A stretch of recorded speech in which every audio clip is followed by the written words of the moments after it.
Shwmai a chroeso'r ysgol ddigidol, o dan y fideo yma yn y disgrifiad fe welwch chi ddolen I set o adnoddau am ddim gan gwmni ynni da ar ferched y sîn gerddoriaeth Gymraeg. Wedyn yn y fideo yma fyddai'n dangos I chi sut mae defnyddio'r set adnoddau yma gyda'ch disgyblion naill ai trwy Google Classroom, Microsoft Teams neu Just Too Easy.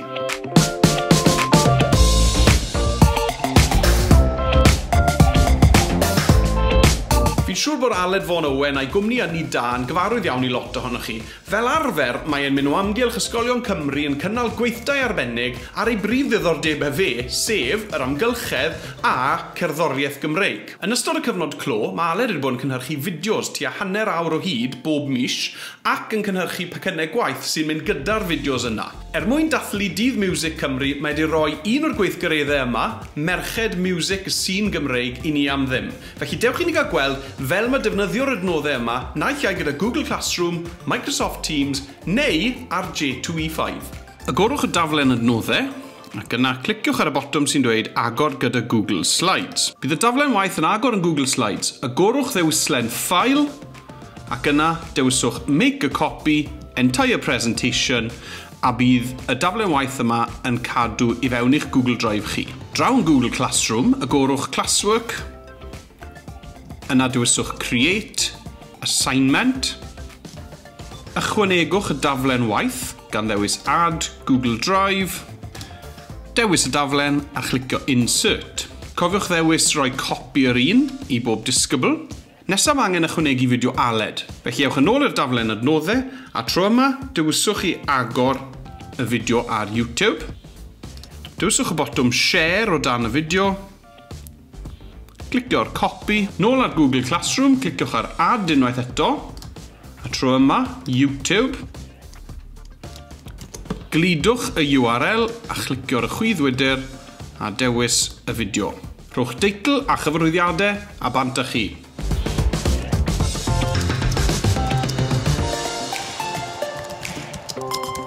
Mwyn defnyddio'r adnoddau o fewn Microsoft Teams, cliciwch ar y botwm sy'n dweud agor gyda PowerPoint online. Fe welwch i'r daflen waith yn agor ar PowerPoint ac yna bydd angen I chi ddod i'r ddewislen File ac arbed copi I fewn i'ch OneDrive chi. Yna, draw yn eich dosbarth ar Microsoft Teams, agorwch y tab Assignments a chreu aseiniad newydd gan glicio ar y botwm Create Assignment.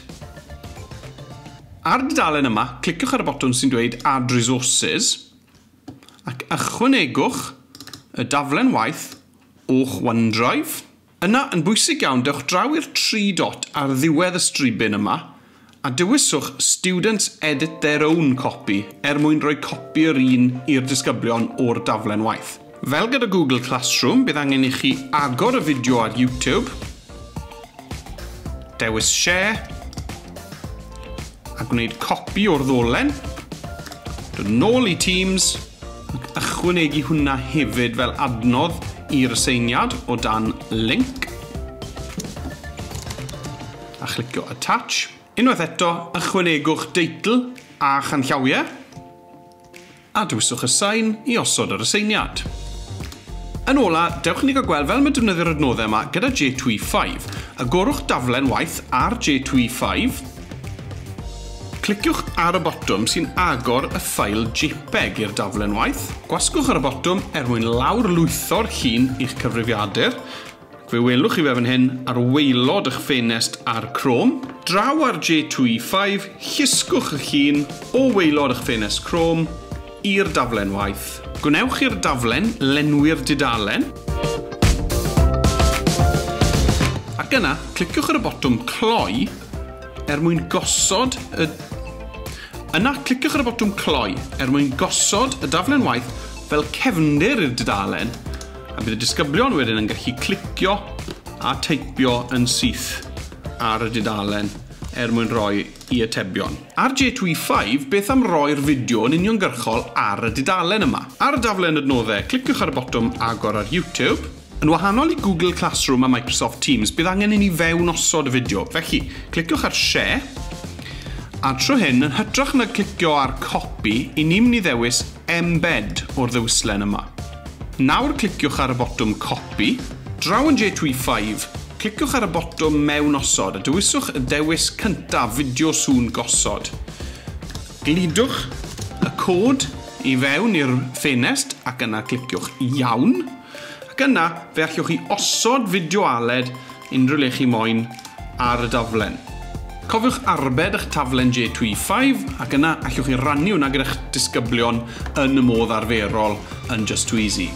Dyna ni te. Fel allwch chi weld, mae'n ddigon rwydd i chi ddefnyddio'r adnoddau yma gyda'ch disgyblion chi typun un o blatfformau hwb i chi'n defnyddio. Cofiwch gysylltu gydag Aled os ych chi moyn mwy o'r math yma o beth, a diolch am wylio a welai chi tro nesaf.